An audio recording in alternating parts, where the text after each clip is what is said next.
40 वर्षाची व्यक्ती 55 वर्षी 7-8 कोटी रुपये लागतील, तर ऑडियन्स पण सरप्राईज होईल, एवढे पाहिजेत कशाला पैसे. 40 ते 55 एज ग्रुप मधले जे लोक स्ट्रक्चर प्लॅनिंग नाही करत आहे ना, ते आज क्रिटिकल झोन मध्ये ऑलरेडी आहे. तर बऱ्याचशा लोकांना तर हा 7 कोटीचा फिगर ऐकल्यावरती इन्फ्लेशन काय हे माहित नाहीये, तर त्यामुळे काय होतात की ते अचंबित होतात की 7 कोटी आपण एवढे अचीव्ह नाही करू शकत. 95% लोक ज्याचं नियोजन नाही केलंय, हे सर्व लोकांना कालांतराने एक तर डिपेंडंट राहतील, एक तर इलनेस मध्ये राहतील, इंजरी मध्ये राहतील, क्रिटिकली काहीतरी डिसेबल होतील. बऱ्याचशा लोकांना वाटतं की तुम्ही एवढं सिरियसली का बिहेव करता. तर मला त्यांना क्वेश्चन विचारायचं की तुम्ही एवढे कॅज्युअली तुमच्या पर्सनल फायनान्स मध्ये का बिहेव करता. यापेक्षा आय डोंट थिंक सो की कोणती मोठी रिस्क आहे. 40-55 वर्षातल्या एज ग्रुप मधली व्यक्ती इन्व्हेस्टमेंट करण्याच्या आधी एक्सपर्टकडे कधी जात नाही. मिडल क्लास लोक फक्त 1 वर्षाचा विचार करतात, गरीब लोक फक्त आजच्या दिवसाचा विचार करतात, वेल्दी लोक next 5 years 10 years 15 years down the line काय याचा विचार करतात. प्रॉब्लेम काय आहे की आपल्याला एका इन्कम वरती डिपेंड राहायची सवय आहे आणि त्यामुळे आपण फायनान्शियल ट्रॅप मध्ये येतो. या पॉडकास्टमध्ये काही जण कमेंट वरती येतील की पैसे आता कुठे इन्व्हेस्ट करू, गोल्ड मध्ये आता करू का, फायनान्शियल मार्केटमध्ये आता करू का. आज मेट्रो सिटीमध्ये जर बघितलं तर एक चांगलं आयुष्य जगण्यासाठी साधारण 1 लाख रुपये महिन्याला लागतात. एका स्टेज नंतर ना तुमचं ब्रेनचा वापर कमी झाला पाहिजे आणि तुमचं क्रिएटिव्हिटी, इमॅजिनेशन एका स्टेज नंतर 40 नंतर तरी. नमस्कार मित्रांनो, पुन्हा एकदा आपण आलो आहोत आर्थिक नियोजन आणि त्याच्याविषयीची साक्षरता काय असायला हवी याविषयी जाणून घेण्यासाठी. आय होप तुम्ही लास्ट टाइमचा पण व्हिडिओ बघितला असेल. बघितला नसेल तर जा आणि जरूर बघा, कारण त्या एका व्हिडिओमध्ये नितीन सरांनी त्याच्या 17 वर्षांचा अनुभव 12 वर्षांमध्ये एक व्यक्ती किंवा साधारण 14-15 वर्षांच्या कालावधीमध्ये पण एक व्यक्ती 12 कोटीचं नेटवर्थ क्रिएट करू शकते. तुम्हाला थोडं सरप्राईज होईल, बट डेफिनेटली त्याच्यासाठी एक काही प्रोसेस आहे, सिस्टम आहे आणि स्ट्रक्चर प्लॅनिंग याचा सगळ्यात मोठा रोल इम्पॉर्टंट आहे. आणि हे तुम्हाला जाणून घ्यायचं असेल तर लास्ट व्हिडिओ तुम्ही जरूर जा आणि बघा. आजचा इंटेन्शन किंवा आजचा उद्देश आपल्याला भेटण्याचं पुन्हा एकदा तसंच खास आहे. आज आपण अंडरस्टँड करतोय की स्ट्रक्चर प्लॅनिंग हा शब्द तर तुम्ही बऱ्याच वेळेला ऐकलेला आहे, तोही नितीन सरांकडून ऐकलेला आहे. बट स्ट्रक्चर प्लॅनिंग कशा वेने केलं जातं, त्याच्यामधल्या काय अशा गोष्टी आहेत की ज्या तुम्हाला जाणून घ्यायच्या, त्याच्यामध्ये असणाऱ्या छोट्या छोट्या स्टेप्स तुम्ही कशा पद्धतीने वापरू शकता. आणि याच गोष्टींसाठी आज आपण पुन्हा एकदा आपल्या मंचांवर नितीन सरांना इन्व्हाइट केलं आहे. मी नितीन सरांचं अभिनंदन करते आणि त्यांना वेलकम करते. थँक्यू सो मच धनुष्य मॅडम. पुन्हा या विषयावरती आपण नव्याने काही गोष्टी ऑडियन्स पर्यंत पोहोचवतो आणि तुम्ही इन्व्हाइट केलं, या विषयावरती काहीतरी बोलायला पाहिजे हे फोर्स केलं, त्यासाठी once again thank you so much. तो नितीन सर, एंटायर या फायनान्शियल प्लॅनिंग या जर्नीमध्ये स्ट्रक्चर प्लॅनिंग म्हणजे काय? कारण बरेचशा लोकांकडून मी हा विषय ऐकलाय की येस मी प्लॅनिंग केलेला आहे, बट त्यांच्या कन्व्हर्सेशनमध्ये फक्त इन्व्हेस्टिंग हा शब्द आलेला असतो. तर फक्त इन्व्हेस्टिंग करणं आणि स्ट्रक्चर प्लॅनिंग यामधला फरक काय आहे? बघा, खूप साऱ्या लोकांना असं वाटतं की इन्व्हेस्टमेंट केलं म्हणजे आम्ही प्लॅनिंग केलं, तर ही गोष्ट सम एक्सटेंट बरोबर नाहीये. इन्व्हेस्टमेंट आणि स्ट्रक्चर प्लॅनिंग मध्ये जमीन आसमानाचा फरक आहे. तर स्ट्रक्चर प्लॅनिंग म्हणजे नक्की काय की तुमच्या आयुष्यामध्ये काही गोल्स आहेत, काही ऑब्जेक्टिव्ह आहेत आणि हे फार इम्पॉर्टंट आहे, ज्याला तुम्ही अवॉइड नाही करू शकत. से फॉर एक्झाम्पल, आज तुम्ही 40 वर्षाचे आहात, कॉर्पोरेट जॉबमध्ये आहात, एक्झिक्युटिव्ह आहात, प्रोफेशनल आहात. इथून पुढच्या 15 वर्षानंतर तुम्ही तुमच्या जॉबमधून म्हणा किंवा प्रोफेशन म्हणून वयाच्या 55 वर्षी 60 वर्षी एक एक्झिट करणार. तो हा एक्झिट जो पार्ट आहे ना, हा आहे तुमचा गोल ऑब्जेक्टिव्ह, ज्याला आपण रिटायरमेंट प्लॅनिंग म्हणू शकतो. तो प्रत्येक व्यक्ती त्याच्या आयुष्यामध्ये रिटायरमेंट प्लॅनिंगला अवॉइड करू शकत नाही.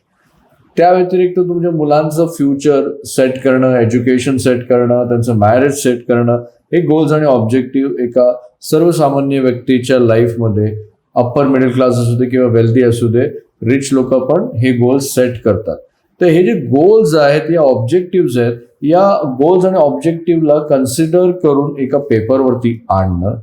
त्याचसोबत तुमचं करंट इन्कम किती आहे, एक्सपेन्सेस किती आहेत, तुमचे इन्शुरन्स प्रीमियम किती जात आहेत, लायबिलिटीज किती आहेत, EMI तुम्ही किती भरतायत, या सर्व गोष्टींना एका पेपरवरती आणून एक आराखडा बनवणं, या आराखड्यालाच म्हणतात स्ट्रक्चर किंवा स्ट्रॅटेजिकल प्लॅनिंग.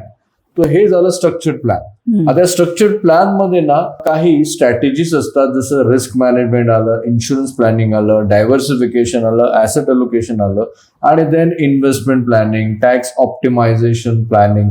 तर इन्व्हेस्टमेंट केव्हा होतं, ज्यावेळेस तुम्ही स्ट्रक्चर करता आणि त्या स्ट्रक्चरला कन्सिडर करून गोल्सला ऑब्जेक्टिव्ह कोणते कोणते आहेत तुमचे भविष्यामध्ये, 1 वर्षात, 2 वर्षात, 3 वर्षात, त्याला कन्सिडर करून किती रिस्क घ्यायची, त्या रिस्कला कुठल्या इन्व्हेस्टमेंटमध्ये इन्व्हेस्ट करायचं, यानंतर मग ठरतं की तुम्ही इन्व्हेस्ट कुठे करणार. इन्व्हेस्टमेंट प्लॅनिंग एंडमध्ये येतं आणि स्ट्रक्चर्ड प्लॅनिंग फर्स्टमध्ये येतं. तर हा दोघांमधला एक डिफरन्स आहे. मग तुमचं ज्या पद्धतीने कन्व्हर्सेशन झाल्यावरून जाणीव झाली की प्रत्येक व्यक्तीचा फायनान्शियल प्लॅन हा युनिक असतो, राईट, आणि तो त्यांनी प्रत्येकाच्या रिस्क ॲपेटाईटवर डिझाईन करण्यासाठी एक्सपर्टची हेल्प घ्यायला हवी आहे. माझा असंच एक क्वेश्चन आहे की जेणेकरून आता 40 ते 45 वयोगटातली जर एखादी व्यक्ती आणि पुढच्या 10 ते 15 वर्षामध्ये त्याला तर कॉर्पोरेट रॅट रेसमधून आयदर बाय चॉईस किंवा बाय फोर्स एक्झिट करावंच लागेल. काय वाटतं तुम्हाला आता हे किचकट झाले किंवा किती क्रिटिकल झाले आता ह्या व्यक्तींना हा माइलस्टोन अचीव्ह करण्यासाठी? बघा, 40 वर्षाची एखादी व्यक्ती आहे, ती कॉर्पोरेट जॉबमध्ये आहे, एक्झिक्युटिव्ह आहे, त्यांनी आयुष्यामध्ये 40 वर्षाच्या एज पर्यंत खूप काही मेहनत केली, सॅक्रिफाईस केलंय, एका चांगल्या पगारावरती गेलाय, चांगल्या हुद्द्यावरती गेलेला आहे, आणि आता तुझ्याकडे चांगला पगार आणि चांगले सेव्हिंग या दोन्ही गोष्टी अवेलेबल आहेत. आता 40 वर्षाची व्यक्ती पुढच्या 15 वर्षामध्ये 55 वर्षाची होईल. आता जर कॉर्पोरेट जॉबमध्ये असेल तर साधारण रिटायरमेंटचं एज त्याचं 55 होईल, राईट. का होईल? कारण 55 पर्यंत तुमचं रिटायरमेंटचं कॉर्पस अचीव्ह करणं का महत्वाचं आहे? कारण 55 पर्यंत जर बघितलं तर पुढच्या 15 वर्षामध्ये खूप काही गोष्टी बदललेल्या असतील. त्या व्यक्तीचा सतत शिकण्याचा कल नसेल तर कदाचित चॅलेंज होऊ शकतो. AI आज आलंय तर AI खूप सारे जॉब घेऊन जातोय असं लोकांना वाटतं, पण रियालिटी ही आहे की AI जॉब घेऊन नाही जात आहे. त्या व्यक्तीचा लेझीनेस, कॅज्युअलनेस, AIच्या संधीला इग्नोर करणं, या सर्व गोष्टीमुळे त्याचा जॉब जातोय. तो बरेचसे लोक काय की तेवढी एनर्जी नाही की 55 पर्यंत जॉब करतील किंवा 55 नंतर अजून काही गोष्टी लर्न करतील. तर 55 तुमचं आयडियल रिटायरमेंट एज कन्सिडर करा. 40 वर्षाची व्यक्ती तर 15 वर्ष त्याच्याकडे आहेत रिटायरमेंटला. आज मेट्रो सिटीमध्ये जर बघितलं तर एक चांगलं आयुष्य जगण्यासाठी साधारण 1 लाख रुपये महिन्याला लागतात. आपण अज्युम करूया की आज 1 लाख रुपये तो खर्च करतोय का? कारण तो कदाचित 2 लाख रुपये महिन्याला कमवतोय. त्यामुळे कमवलेल्या पैशामधून ते खर्च करणं सोपी गोष्ट आहे, बरोबर. कारण ऍक्टिव्ह इन्कम मधून तुम्ही या सर्व गोष्टी करतात. भविष्यामध्ये ज्यावेळेस तुम्ही 55 वर्षाचे होणार किंवा 60 वर्षाचे होणार त्यावेळेस तुमचं ऍक्टिव्ह इन्कम बऱ्यापैकी कमी झालं असेल किंवा स्टॉप झालेलं असेल. आता अशा सिच्युएशन नंतर पुढच्या 55 वर्षानंतर तुम्ही 25 वर्षाचं तुमचं लाईफ एक्सपेक्टन्सी किंवा 30 वर्षाचं असू शकतं 80 ते 85. वी कन्सिडर की 85 पण लाईफ एक्सपेक्टन्सी. आजचा 1 लाख रुपया दर महिन्याला त्याचा खर्च आहे. 55ला त्याला वाटतं की सेम लाईफस्टाईल जगायची आहे, तर 55च्या एजमध्ये ही गोष्ट अंडरस्टँड करायची की 7%चं 8%चं इन्फ्लेशन पद्धत ऍड होईल आणि भविष्यामध्ये पुढच्या 30 वर्ष पण त्याला जगायचं आहे. तर लगभग साधारण धनश्री मॅडम अप्रॉक्सिमेटली त्या व्यक्तीला 7 कोटी रुपये त्यावेळेस 55 वर्षाच्या एजमध्ये त्याला फॉर रिटायरमेंट 6 कोटी 85 लाख म्हणजे 7 कोटी तुम्ही पकडून चला इन्फ्लेशनला ऍड करून की वयाच्या 55 वर्षी त्या व्यक्तीला तेवढे तरी पाहिजे. आता एवढे का पाहिजे? तर आज तुम्ही भारतामध्ये ही गोष्ट अंडरस्टँड करा की cost of living crisis arise झालेलं, म्हणजे इन्फ्लेशन, CPI ज्याला म्हणतो आपण, कन्झ्युमर प्राइस इंडेक्स, हा सतत वाढत चाललेला आहे. त्यामुळे सर्वसामान्य व्यक्तीला दैनंदिन जीवनात लागणाऱ्या ज्या वस्तू आहेत ना ते बाय करणं कठीण व्हायला लागलेलं आहे. त्यामुळे जो इन्फ्लेशन ऍड होऊन ना तेवढे 7 कोटी रुपये लागतील. तर बऱ्याचशा लोकांना तर हा 7 कोटीचा फिगर ऐकल्यावरती इन्फ्लेशन काय हे माहित नाहीये, तर त्यामुळे काय होतात की ते अचंबित होतात की 7 कोटी आपण एवढे अचीव्ह नाही करू शकत. तर 7 कोटीचं बेअर मिनिमम तुम्हाला 1-1.5 लाख रुपयाचं आयुष्य जगायचं आहे भविष्यामध्ये, कारण तेवढं तर तुम्ही डिझर्व करता ना. कारण तुम्ही वयाच्या 18व्या वर्षापर्यंत समजा तुम्ही 21व्या वर्षापर्यंत तुम्ही शिक्षण घेत होते, त्याच्यानंतर तुम्ही 25-30 वर्ष नोकरी केली, 30-35 वर्ष नोकरी केली, आणि त्याच्यानंतर जर पुढचे 30 वर्ष तुम्हाला सुखाने जगायचं आहे तर तेवढे तर तुम्हाला नियोजित करावे लागतील.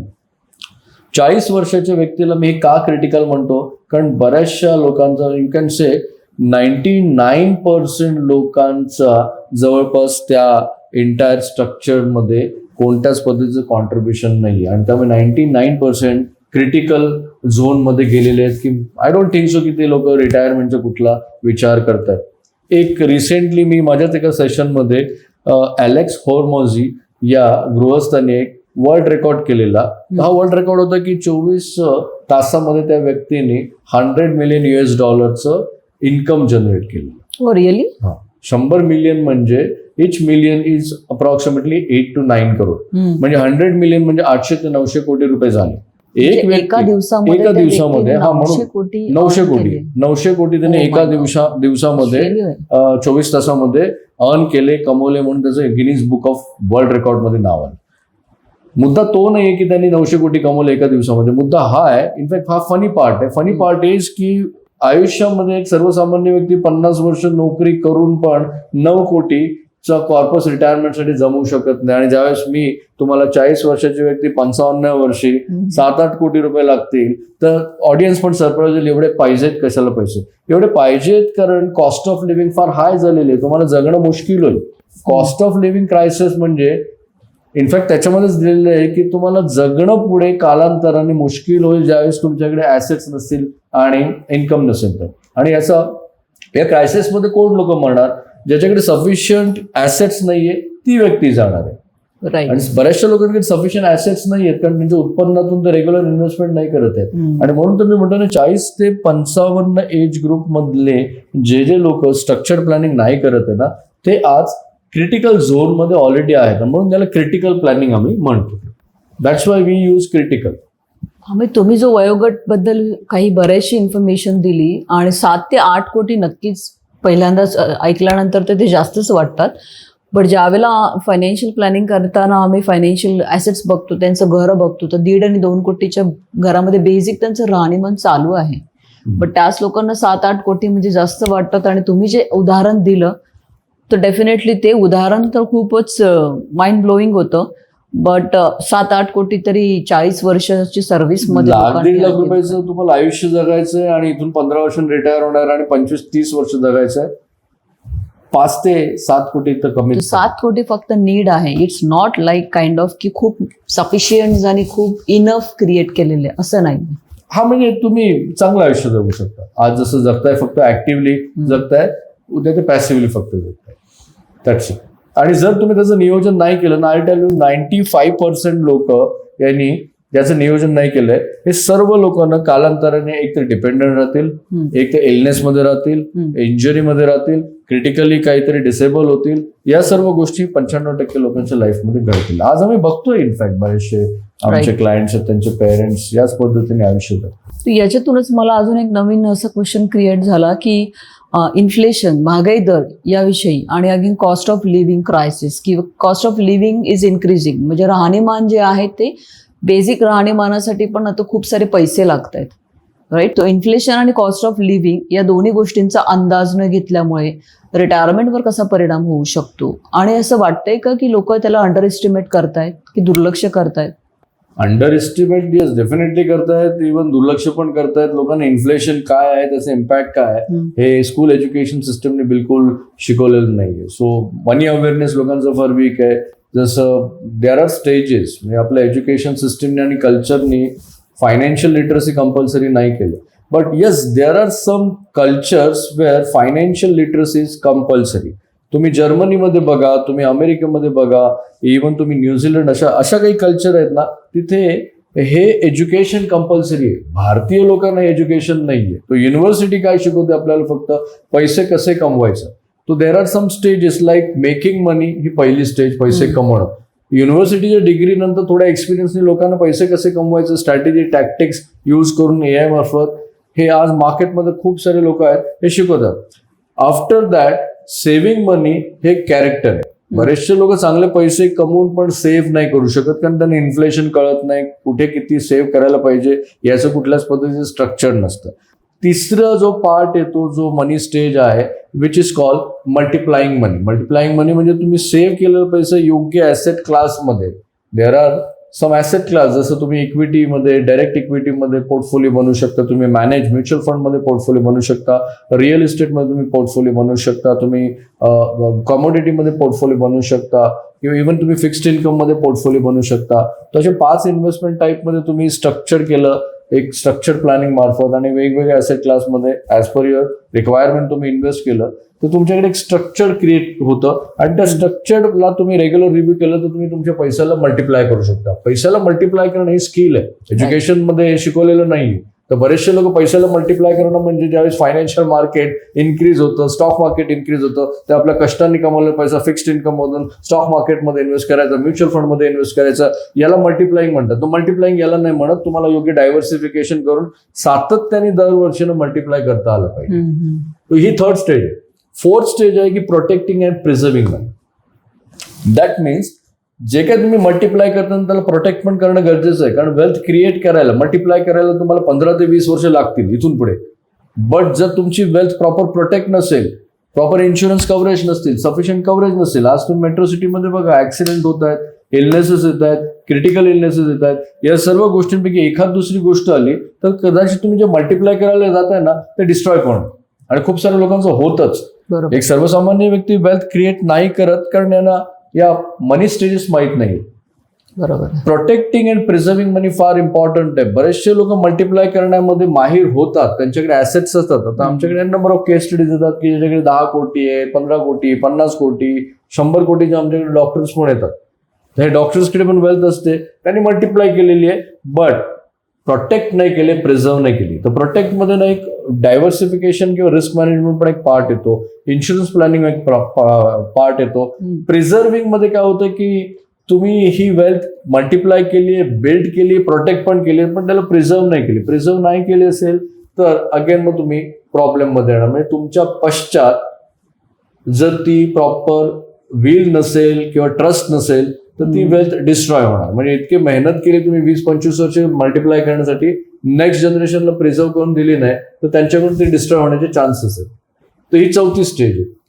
5वी स्टेज जी येते which is called enjoying money.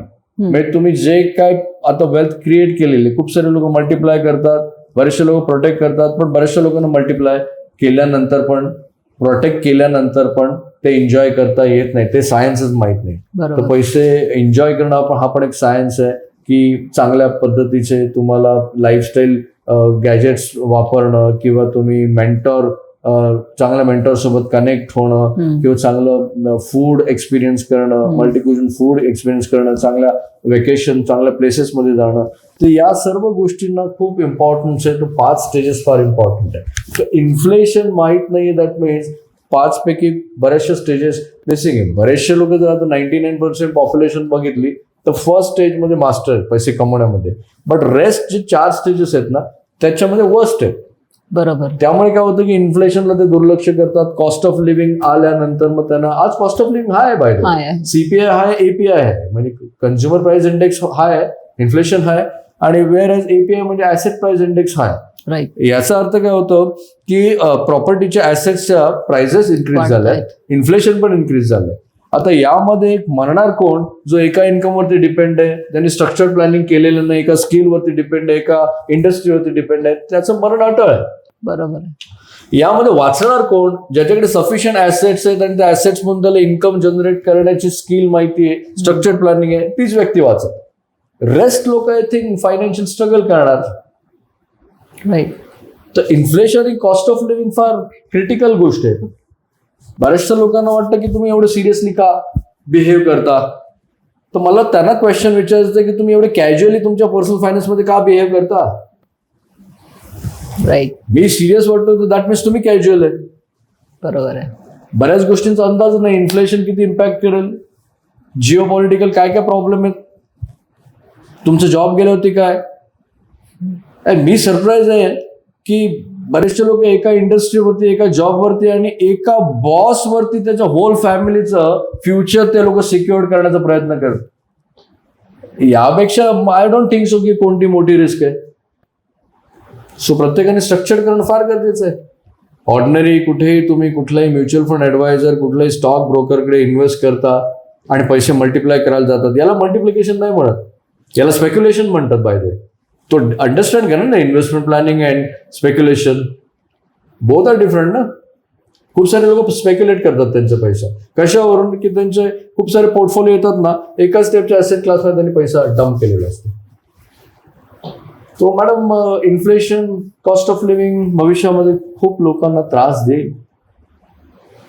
Yes, ज्या आवेगाने आणि ज्या उत्स्फूर्तपणाने नितीन सरांनी तुम्हाला काही गोष्टी सांगितल्या आहेत, तर हा त्यांचा ॲरोगन्सी नाही आहे, त्यांचा एक्सपिरियन्स आहे. अंडरस्टँड करा, 17 वर्ष एखादी व्यक्ती जर डीपली एका इंडस्ट्रीमध्ये प्रॅक्टिस करते आणि स्ट्रक्चर प्लॅनिंगला फोकस करते, not any specific asset, 5 asset classes सांगितला, हा जो काही आत्ता सरांनी जो टॉपिक कव्हर केला ना, आय एम डॅम शुअर कुठलाही इन्फ्लुएन्सरकडे तुम्हाला हा टॉक नाही का आत्तापर्यंत ऐकायला मिळालेला आहे. कारण हा प्रॅक्टिसचा भाग आहे, ज्याच्यामध्ये त्यांनी ॲसेट किती टाईपचे असतात, ज्याच्यामध्ये त्यांनी स्ट्रक्चर प्लॅनिंगचा रोल काय इम्पॉर्टंट असतो, इन्फ्लेशनचा रोल कशा पद्धतीने तुम्हाला खाऊन टाकतोय, कॉस्ट ऑफ लिव्हिंग किती वाढतंय, एका बॉसवर डिपेंड राहणं आणि तुमची पूर्ण फॅमिली त्याच्या एंटायर डिसिजन्सवर हँग ठेवणं, म्हणजे तुम्ही किती कॅज्युअल आहात असं त्यांचं म्हणणं आहे. आणि डेफिनेटली कुठेतरी तुमच्या फॅमिलीने तुमच्यावर ट्रस्ट ठेवलेला आहे.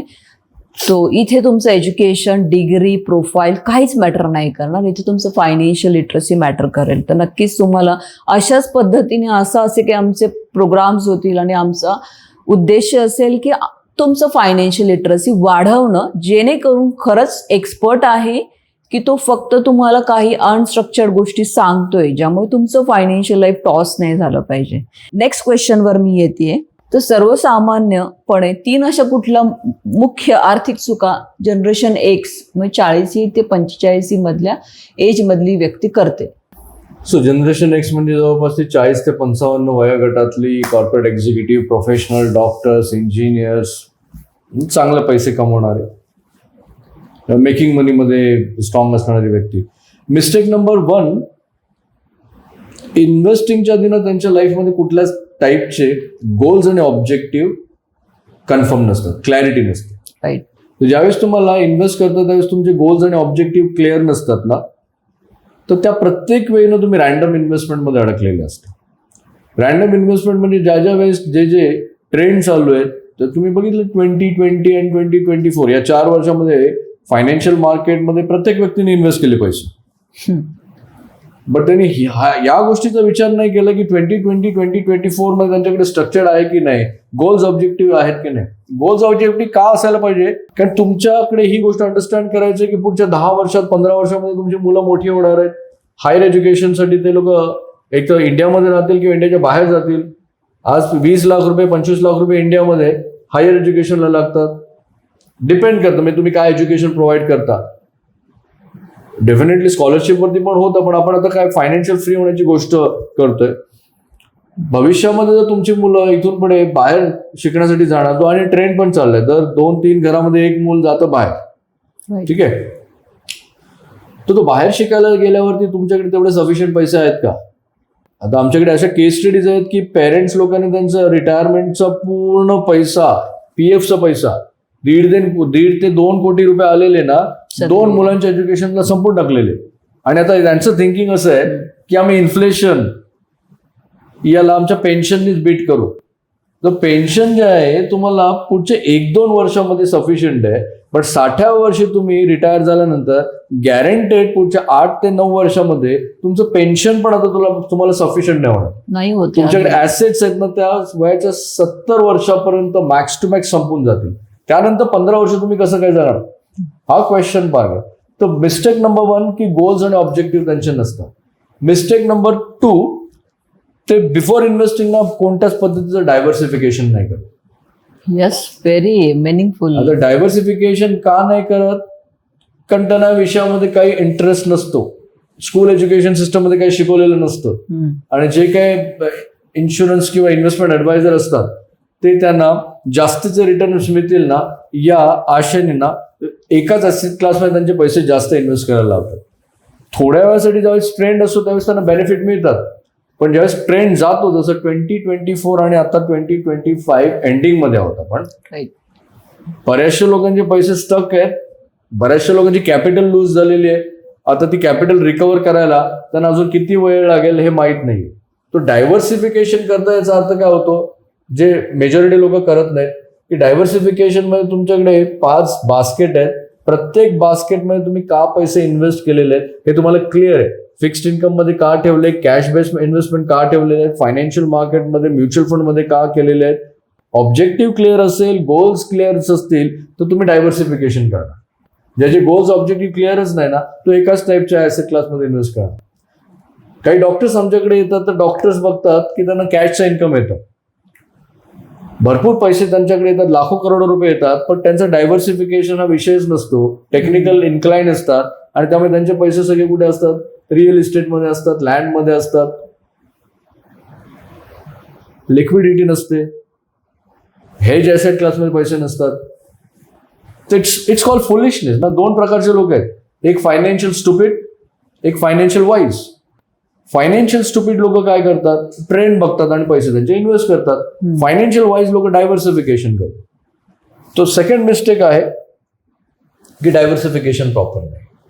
थर्ड मिस्टेक इम्पॉर्टंट, 40-55 वर्षातल्या एज ग्रुप मधली व्यक्ती इन्व्हेस्टमेंट करण्याच्या आधी एक्सपर्टकडे कधी जात नाही.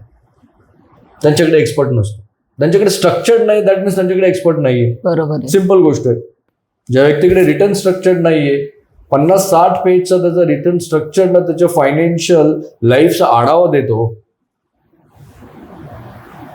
तो एक्सपर्ट तो तसा असेल तो त्याला स्ट्रक्चर म्हणून देईल. आज मार्केटमध्ये तुम्हाला 3 गोष्टी कळल्यानंतर तुम्हाला एक्सपर्ट शोधणं सोपं जाईल ना. बरोबर. Go and do your plan with expert. कारण लाईफमध्ये बऱ्याच गोष्टी आहेत ना, तुम्ही आयुष्य छोटं आहे, इतक्या छोट्या आयुष्यामध्ये ना तुम्ही सर्व गोष्टींमध्ये मास्टर नाही होऊ शकत हो. बऱ्याचशा गोष्टी मी डेलिगेट केलेल्या आहेत एक्सपर्टला. एक सर्वसामान्य व्यक्तीमध्ये प्रॉब्लेम काय होतो माहितीये का, त्याला लिव्हरेज हा कॉन्सेप्टच कळत नाही. आणि लिव्हरेज कॉन्सेप्टमध्ये ना पहिली गोष्ट ही अंडरस्टँड करायची की एक्सपर्ट लिव्हरेज घेणं फार गरजेचं आहे. तुम्ही अशा एक्सपर्टचं नॉलेज घेता ज्यांनी ऑलरेडी 20 वर्ष त्या सर्व गोष्टी प्रॅक्टिस केलेल्या आहेत आणि त्याचा एक्सपिरियन्स आता तुम्ही घेताय, तो 20 वर्षाचा एक्सपिरियन्स तुम्हाला मिळतोय. 3 बिगेस्ट मिस्टेक जनरेशन एक्स तुम्ही म्हणता ना 40-55 वर्षाच्या. मिस्टेक नंबर 1, गोल्स ऑब्जेक्टिव्ह बिलकुल क्लिअर नसतात. Mistake number 2, before investing there is no diversification plan. Right. And mistake number 3, no expert. हा 3 मिस्टेक जर तुम्ही केलेल्या आहेत, व्हॉट यू एक्सपेक्ट की तुमच्या कष्टांनी कमवलेला पैसा मल्टिप्लाय होईल? Absolutely not. कसं होईल मल्टिप्लाय? कारण तुम्ही प्रिन्सिपलच्या अगेन्स्टच बिहेव करताय, मल्टिप्लाय कसा होणार? थोड्या वेळासाठी थोडा ग्रो होईल, बट अगेन स्टक होणार तुम्ही. तर 3 मिस्टेक आहेत. तुमच्यापैकी कोणी केले असतील तर प्लीज, वेळ गेलेली नाहीये.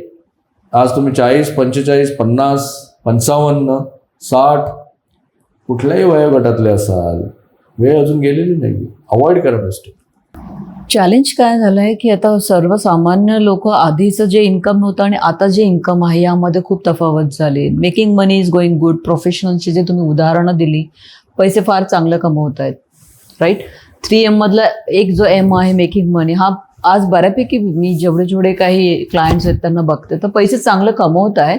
बट कुठेतरी चांगले पैसे कमवता हा एक कुठे ओव्हर कॉन्फिडंट बायस झालाय का की माझे पैसे पण मॅनेज करू शकतो चांगल्या वेळेने, मला एक्सपर्टची गरज नाहीये. आणि जर अशा केसमध्ये त्यांनी एक्सपर्टचं जर हेल्प घेतलं तर काय फरक असू शकतो? मला ना लिव्हरेज तुम्हाला एक्सपर्टचं घ्यावं लागेल ना. So there are 3 type of category. पहिली कॅटेगरी आहे गरीब लोकांची, poor mentality. Second middle class. Third wealthy, rich. आता या 3 कॅटेगरीचे ना काही पॅरामीटर्स आहेत. त्या पॅरामीटर मध्ये ना एक आपण मेंटॉर पॅरामीटर बघूया. ओके. तर गरीब लोक असतात ना, उभ्या आयुष्यामध्ये ते लोक मेंटॉरला कधी जात नाही भेटायला. मिडल क्लास लोक गेले तर चुकून सम टाइम. बट वेल्दी लोकांना त्यांच्या लाईफमध्ये दरवर्षी मेंटॉर सोबत जातो. तुम्ही थोडं वेल्दी लोकांचं आत्मचरित्र जाऊन बघा ना, एकच गोष्ट कॉमन दिसेल त्यांच्या ऑटोबायोग्राफीमध्ये, त्यांच्या मेंटॉरचं नाव तिथे असेल किंवा त्यांनी जे केलेलं ना ते मेंटॉरला त्यांनी क्रेडिट दिलेलं असेल. It's a clear sign mentor आहे त्यामुळे ते लोक पुढे गेलेले. मेंटॉर कशा वेळी त्यांना हेल्प करू शकतो इन Mentor टर्म्स ऑफ त्यांचं- फायनान्शियल मॅनेजमेंट? मेंटॉर त्यांच्या लाईफचा आराखडा बनवू शकतो ना, ब्रॉडर पर्स्पेक्टिव्ह तो बघू शकतो ना. मेंटॉर इथून पुढे 10-15 वर्षांनी काय होऊ शकतं जिओपॉलिटिकल ते अंडरस्टँड करू शकतो. आता अजून एक डिफरन्स सांगतो तुम्हाला. वेल्दी लोकांना जर त्यांचं परसेप्शन बघितलं तर त्यांना मानलं जातं ना. रिसेंटली युएसमध्ये फेमस इकॉनॉमिस्ट आहे, त्याने मिडल क्लास लोक फायनान्शियली का ट्रॅपमध्ये येतात आणि वेल्दी लोक फायनान्शियल का सक्सेसफुल होतात याच्यावरती रिसर्च केलं. आणि त्या रिसर्चमध्ये त्यांनी एका शब्दामध्ये सांगितलं, wealthy people are long term oriented, middle class people are not long term oriented. That means ते फार फार तर 1 वर्षाचा विचार करतात. मिडल क्लास लोक फक्त 1 वर्षाचा विचार करतात. गरीब लोक फक्त आजच्या दिवसाचा विचार करतात. बरोबर. वेल्दी लोक next 5 years, 10 years, 15 years down the line काय याचा विचार करतात. It's a huge paradigm shift. जे मिडल क्लास लोकांचा प्रॉब्लेम काय होतो की ते लॉंग जास्त विचार नाही करू शकत. त्यांना विचारा ना की जर तुझा जॉब गेला, एवढा हाय इन्कम वरती आहेस, तू सॉफ्टवेअर इंजिनियर आहेस, तुझ्या इंडस्ट्रीमध्ये उद्या इनफॅक्ट आलंय ना एआय आहेत नंतर ना, हो, खूप सारे ले ऑफ चालू आहेत खूप आता. सारे ले ऑफ चालू आहेत. आपलेच खूप सारे क्लायंट आहेत ले ऑफ मध्ये आहेत आता. 50 एज आहे त्यांचं. राईट. यांना क्वेश्चन विचारा की तू आज 50 वर्षाचा आहे आणि नेक्स्ट 2 years मध्ये तुझा जॉब गेला, तू लाईफ कसं जगशील? तर त्यांना ते उत्तर देता नाहीत. दॅट मीन्स ते लॉंग टर्म ओरिएंटेशन मध्ये नाहीये. वेल्दी लोक ऑलवेज लॉंग टर्म ओरिएंटेशन मध्ये असतात. यांना असं पण म्हणतात ना की फ्युचर ओरिएंटेड राईट. वेल्दी लोकांना.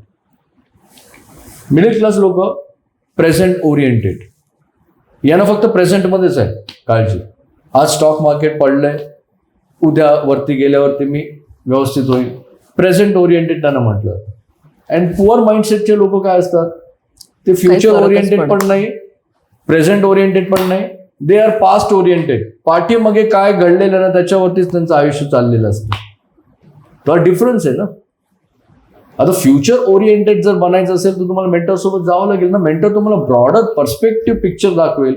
काय दाखवेल की नेक्स्ट 10 years नंतर जर तुम्ही फायनान्शियल ट्रॅप मध्ये आलात तर तुम्हाला दर महिन्याला एवढे एवढे पॅसिव्ह इन्कम जनरेट करायचे आहेत, ते या ऍसेट्स म्हणून तुम्हाला जनरेट करता येऊ शकतील. जर तुम्ही नाही केलं तर होल लाईफ तुम्हाला कोणावर तरी डिपेंड राहावं लागेल. तुम्ही तुमच्या मुलांचं पण शिक्षण नाही करू शकत. आणि म्हणून मिडल क्लास लोकांचा प्रॉब्लेम काय की ते सर्व गोष्टींना डू इट युअर सेल्फ करायला जातात. पण बऱ्याचशा लोकांचा असा समज किंवा गैरसमज म्हणू शकते मी की असं पण आहे, मी ऐकलेलं पण आहे की आम्ही आता प्रेझेंट नाही जगलो तर फ्युचर आम्ही सिक्युअर करून काय उपयोग. तो मॅडम प्रेझेंट जगता जगता सर फ्युचरचं पण कसं नियोजन करायला? मॅडम मी म्हणालो प्रेझेंट ओरिएंटेशन म्हणजे फक्त आजचा विचार करणं. बरोबर. राईट. मी असं नाही म्हणालो की प्रेझेंट ओरिएंटेशन म्हणजे फक्त प्रेझेंटचा विचार करणं. प्रेझेंट ओरिएंटेशन व्यक्ती फक्त प्रेझेंटचा विचार करते. फ्युचर ओरिएंटेड व्यक्ती आज जगते, पण त्याला माहिती आहे की फ्युचरमध्ये ही गोष्ट घडू शकते. राईट. किंवा घडणार आहे. मिडल क्लास लोक तसा विचार नाही करत.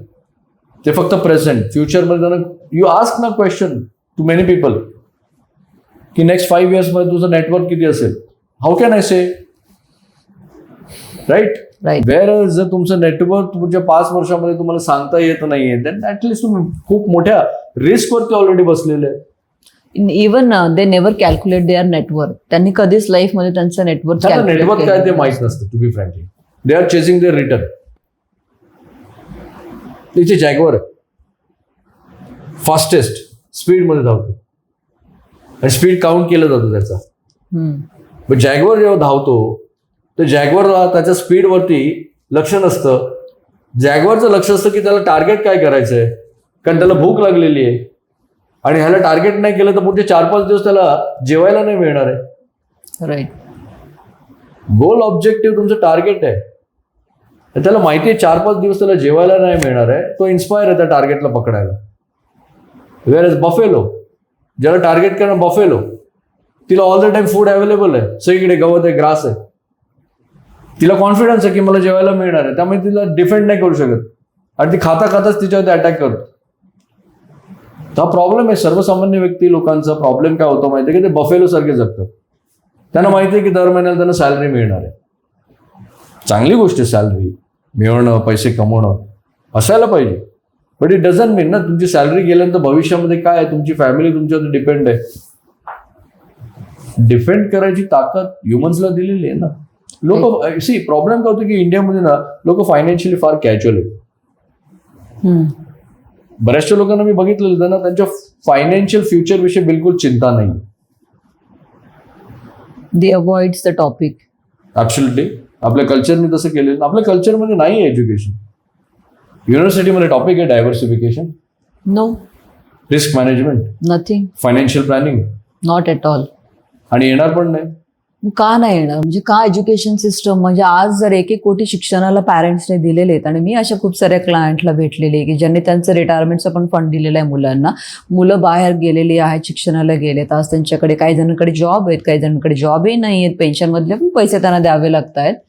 बट सर एवढं शिक्षण संस्थेने जर स्वतःमध्ये एवढा चेंज आणला in the sense of in terms of money, in terms of geographical खूप सारं एक्सपान्शन झालेले, एवढे फील्ड अवेलेबल नव्हते जे आज अवेलेबल आहेत.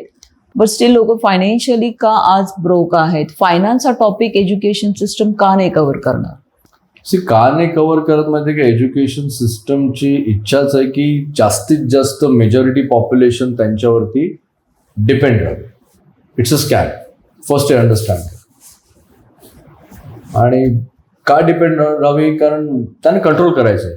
दे लाईक ऑथॉरिटी. इव्हन पॉलिटिक्स पण काय, authority, power. In one sentence politics means keeping and gaining power. That's it.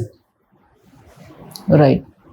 आणि म्हणून बघा ते लोक या पद्धतीने गोष्ट करतात की त्यांच्याकडे पॉवर राहते.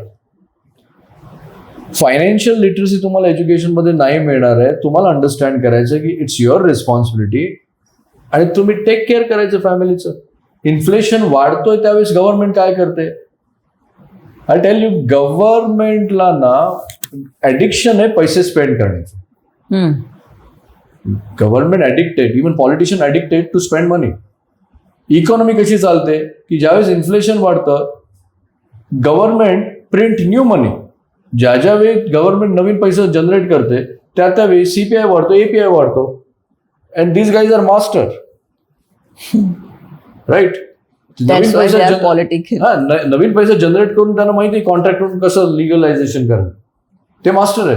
प्रॉब्लेम काय आहे की आपल्याला एका इन्कमवरती डिपेंड राहायची सवय आहे. बरोबर आहे. आणि त्यामुळे आपण फायनान्शियल ट्रॅपमध्ये येतो. सर्वसामान्य व्यक्तीला ही गोष्ट अंडरस्टँड करायची आहे. सर्व गोष्टी करा तुम्ही. असं नाही म्हणत आहे की तुम्ही काटकसर करा आणि फक्त सेव्ह करा आणि इन्व्हेस्ट करा. देर आर स्टेजेस ना. तुमच्या उत्पन्नामधून 50% उत्पन्न फक्त लिव्हिंगसाठी गेलं पाहिजे. त्याच्यावरती जाऊ नका. तेवढं तरी ऍटलिस्ट कमवा. रेस्ट 25% तुम्हाला इन्व्हेस्टमेंटसाठी यूज करायचं आहे आणि रेस्ट 25% तुम्हाला लाईफस्टाईलसाठी स्पेंड करायचं आहे. आता 50% मध्ये तुमचं लिव्हिंग होत नाहीये, दॅट मीन्स तुम्ही अनस्किल्ड आहात, पैसे प्रॉपर कमवत नाहीये. देन मग इन्व्हेस्ट करण्याच्या आधी पहिलं पैसे कमवाल, स्किल व्हा. राईट. खूप सारे माझ्या पॉडकास्टवरती लोक 10,000 कमवणाऱ्या 15,000 कमवणाऱ्या व्यक्तीने काय करायचं. पहिली गोष्ट अंडरस्टँड करा की 10-15,000 रुपये कमवतात दॅट मीन्स तुम्ही अनस्किल्ड आहेत. अनस्किल्ड लोकांना व्हॅल्यू काय नाही. तुम्ही तुमचं स्किल वाढवा. मार्केटमध्ये खूप काही स्किल आहेत. AI लॉन्च झालेलं आहे. तुम्ही ज्या शहरात राहता, ज्या रिस्पॉन्सिबिलिटी आहेत तेवढे सुखाने जगण्यासाठी पैसे तर कमवा. जर 50,000 रुपये तुम्ही सुखाने जगण्यासाठी तुम्हाला लागतायत दर महिन्याला, लिव्हिंग एक्सपेन्सेस मी म्हणतोय, तर तुम्हाला 1,00,000 रुपये तरी कमवायचे. 50 मध्ये जगायचंय. राईट. आता ते पण कमी असतील 50, मग 2,00,000 कमवा, 1,00,000 मध्ये राहा आणि उरलेले 1,00,000 मध्ये 25% म्हणजे 50,000 रुपये तुम्हाला इन्व्हेस्ट करायचे आणि रेस्ट उरलेले 50,000 रुपये तुम्हाला पाहिजे तुम्ही लाईफस्टाईलमध्ये स्पेंड करा. Simple calculation.